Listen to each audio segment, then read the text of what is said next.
Hello friends, welcome to என்ன ஒரு ருசி.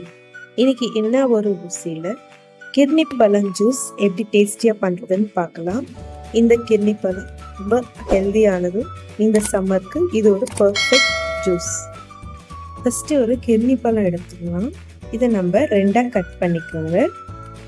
இதுக்குள்ளே இருக்கிற சீட்ஸ் எல்லாமே எடுத்துருங்க. இந்த மாதிரி நீட்டாக இந்த சீட்ஸ்லாம் எடுத்துருங்க. இப்போது இந்த மஸ்க் மெலான் பல்ப் எல்லாமே ஒரு கிண்ணத்தில் எடுத்துக்கோங்க. இப்போ ஒரு மிக்சர் ஜாரில் நம்ம எடுத்து வச்ச கிர்னி பழம் பல்பு மிக்சர் ஜாரில் சேர்த்துக்கோங்க. இப்போ இதுலேயே 2 டேபிள் ஸ்பூன் சுகர் சேர்த்துக்கோங்க. உங்களுக்கு சுகர் அதிகமாக வேணும்னா இன்னொரு ஸ்பூன் கூட சேர்த்துக்கோங்க. இதில் 3 ஐஸ் க்யூப் சேர்த்துக்கோங்க. இப்போ இது க்ளோஸ் பண்ணிவிட்டு நல்லா ஸ்மூத்தாக கிரைண்ட் பண்ணிக்கோங்க.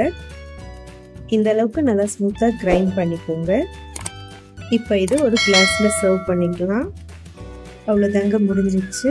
ரொம்ப டேஸ்டியாகவும் இருக்கும். இது ரொம்ப ஹெல்தியும். கண்டிப்பாக எல்லோரும் இந்த சம்மருக்கு இந்த ஜூஸ் ட்ரை பண்ணி பாருங்கள். இந்த வீடியோ உங்கள் எல்லாருக்கும் பிடிச்சிருக்கும்னு நினைக்கிறேன். பிடிச்சிருந்தா நம்ம சேனலை மறக்காமல் சப்ஸ்கிரைப் பண்ணிக்கோங்க.